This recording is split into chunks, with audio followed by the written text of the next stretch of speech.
All right, here's where the fun really begins on our Photoshop composite image project. Hopefully you've taken the time to follow along and you've got an image in place here with a background and maybe a cutout of yourself or the assets that I've provided. And you got your colors looking kind of close here. We've got maybe some shadows in place. Just to reiterate here, my shadow was just to show you how to do this effect, but realistically, you know, it's coming from the side as far as lighting, so that wouldn't be a great solution here. But anyway, take the time to get it right where you want, and now we're going to push it further. This is where the fun really begins because you can do as much as you want. As much time as you have, you can go for it. Here's another example of a project that I made for a client. This was an actual poster we had printed. That was their battle wagon, they called it. That's a real thing. And the before photo, here I'll move this to the side. Here's what I started with. So we actually already had some bullet shells on the ground, but the background wasn't that compelling. The sky was kind of boring, the colors were a little muted, and this landscape isn't that impressive. So what we ended up doing was bringing in some new mountain ranges, did some coloring, then I brought in some custom flames that I bought at creativemarket.com, so they were already isolated for me. I've got a little more visual interest in the sky going on here.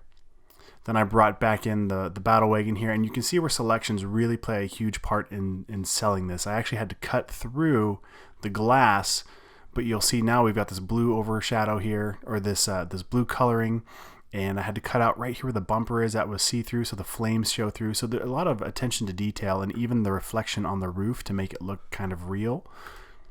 And then I came back and created fake windows over the top, did some more coloring, added a flare layer here to kind of blend between the sky, and even added a huge moon just because I could. So it was a lot of fun to make this project. So you can see, you know, don't just stop here with a background and an image of yourself. Go ahead and add more elements. And in fact, if you wanted to, I will provide this isolated fire folder for you. So if you wanted to, you can just start bringing in maybe some fire or anything else you can imagine. And again, this has already been isolated for me, so it does a pretty good job of blending into the background. But there's some ways that we can make this look even more realistic. So one of the ways is dragging this layer behind him, maybe duplicating it or bringing in another fire object. I'll just drag and drop right over the top here. I'll scale it down, and we'll bring this layer in front of him. I'm going to hit Command and the right bracket key just to move that up one step. So now it looks like he's actually standing in the fire. We can play with this even further. If I zoom in, now I'm going to come back to this flame layer and double click. And just to clarify here, I don't want to double click on the icon. This is a smart object. If I double click there, it'll take me to the flame open in a different file in a different tab. So what we want to do is double click right here, and not in the name either, because that'll make us rename the layer. I want to click over here on the side, and that opens up my layer styles. So this is where we can add a lot of different things, especially if it was a text layer or something else. But right now, what I'm really interested in is this blend if mode. So right now I'm working on this flame in front of his foot, and I can say anything that's bright on this top layer, this layer meaning the one I'm working on, I can make it go away. I can hold down the Alt key and split this to kind of make it a smoother transition, but that doesn't look quite like what I want it to do, so I could try the dark layers, and there's really not much dark in this flame. It's all bright. That again doesn't do what I want it to. So let's try the underlying layer.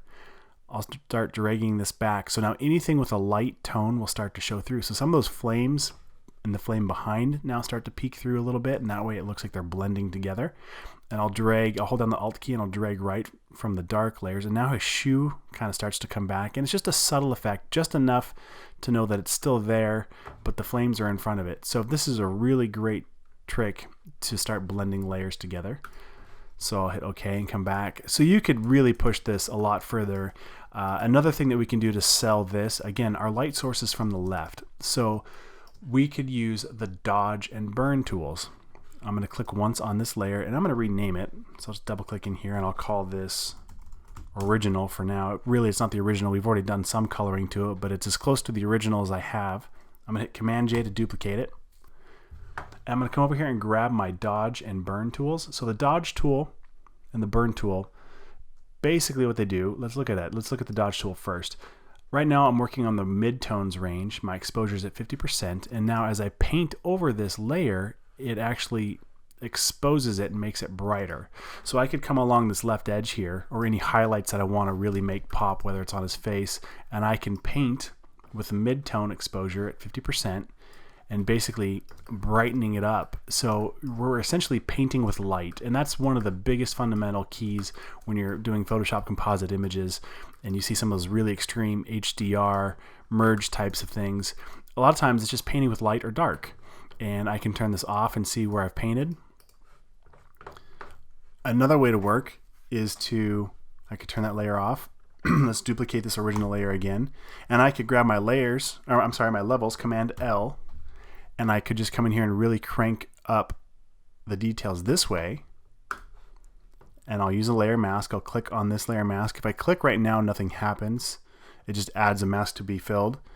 If I Alt click, it actually fills that with black by default, so you can't see it. Everything's been hidden. So now I can hit the B to get my brush tool. And because black hides and white reveals, I can swap this right here. I'll hit the letter X to swap my foreground and background colors, or I can hit this tiny little double arrow to swap which one's in front, but I basically want to be painting with white. So as I come through here and I start painting, I'm actually unmasking or revealing the layer below it. Now up here I've got my opacity set to 12%, so you're really not seeing any change. I'm just going to scrub that back up to 100% so we can see. I'm going to make sure I'm painting on my mask layer here. And then one other thing is I got to make sure my blend mode is set to normal up here so we see what's going on. There we go. Now that's a pretty harsh brush. I could come back in, drop this opacity down quite a bit, and just make some subtle changes here. And the benefit of working this way is if I change my mind or if I get too much, I can just hit the letter X to swap, and now I'm painting with black, and I can come back in and reverse my mask. So this way is a lot less destructive. It's a nice way to add some highlights or some dark tones. So let's go ahead and do some dark tones now. If I grab my original layer and I'll hit Command J, there's a couple ways I could work here. Let's finish that other dodge burn section. I'll come back over to my dodge burn tool, and now I'm going to use my burn tool, and I can burn my highlights, my midtones, or my shadows, whatever you want to do. I'll select my midtones, and now as I start painting over this, it just burns the layer. So it just adds more depth, and I probably want to burn the right side a little bit to make it darker. And right now I'm mostly showing you technique. This doesn't look that fantastic, but you can play with this depending on what your image needs, and if maybe you need to work on the shadows or the highlights, you can just change the range, and now it'll only affect the highlight tones but not really the darker tones. So it's a really nice way to really refine what you're doing here. But again, I like to work non-destructively, so what I'm going to do is duplicate that original layer one more time, Command J, and I'm going to change my blend mode to multiply, and now it's multiplying that layer and making everything dark behind it. That's one way to get it looking dark. The other way, I can come back to my layer, my levels, Command L, and I could scrub here to bring in some darks, but maybe pull back a little bit on the mid-tone, so I'm just really dealing with the dark tones. Like I said, there's a lot of ways to do the same thing. So now I'm going to add a layer mask to this. I'm going to hold Alt and click on my mask. So now that dark tone has gone away. Make sure I'm painting on that mask layer with my brush tool. And I'm going to hit X to swap my foreground, so it's painting with white to reveal. So I can come in here and start adding some of those dark tones if I wanted to, really sell the fact that there's a shadow on this side. And you can see right away I do have some color issues here. So it's one of those things where depending on your image and what's in the image and what effect you're trying to get, you might need to use multiple techniques. The dodge and burn, you might need to use the blend modes over here to get different effects, and masking. So these are all great ways to work, but to really try and sell that effect. And again, you're going to need to experiment with what makes sense in your image. So I don't like the shadows I did there. I'm just going to turn it off, and I don't mind those bright colors. The flame thing is a little, obviously a little ridiculous, but just wanted to show you that you can work elements back and forth and bring in some different things. Now, if this truly was on fire here, his leg would be glowing on this side. So what I'm going to do is Command click on this layer to get a selection. I'm going to click on the new layer icon right here to get a layer in front of it. And I'm going to, let's see, there's a few ways we could do this. I could sample, I'm going to use the letter I to get a sample of this color, this yellow color. Hit B to get my brush tool, and maybe drag my opacity down quite a bit and just kind of start to add some yellow highlights there. Maybe get the letter I again to sample a different color within that and just kind of work in some different colors here. And then I can play with my blend mode there. I'll come over here to my blend modes, and this just changes how the layers interact with each other, how they blend. Whatever's on top blending with what's below. So a shortcut I like to use, with your move tool selected, the letter V, on the layer you want to change. Now if I just hit shift and the plus sign, or shift and minus, I can step back and forth between these here and get a quick idea of what's going to look good. So hold down shift and plus, and I just cycle real quickly and see what color mode might interact to get the most realistic effect there. Oops. So, and once I get something I'm happy with, and this is total preference, just whatever you want to do, I can leave it there. I can even push this a little bit further. Maybe I grab this flame, hold down the Alt key to drag a copy over here, Command T to just change it a little bit here, and maybe even reflect it. I'll right click and I'll flip horizontal. Okay. And now what I'm going to do is come back down to this layer, and you can see I'm starting to get a lot of layers. So what I'll do is I'll tear this off so I can see more. All right, so this flame and this layer is what I'm working with here. So I'm going to drag this down, and there's a few things I could do. I could hold on the Alt key and click between here, and what that does is it uses whatever layers below as a mask. If I want to undo it, I'll hold on Alt and click between the layers. So that's an easy way to, now I can move this layer around and you'll see it's masked by the shape below it. Another way I could work is, well, that's actually probably my favorite way to work right now. But now I can add a layer mask to this here, and I can start to paint with black to hide some of this, and I need to drag my opacity back up here. And I can start to remove some of this here. And I just want this to be a subtle effect. So I'm going to scrub my opacity for that layer down quite a bit, actually. I just want it to be barely even, just barely a hint that it's even there at all. And those are the little details that as you build up more and more will start to really sell the effect that this is really happening.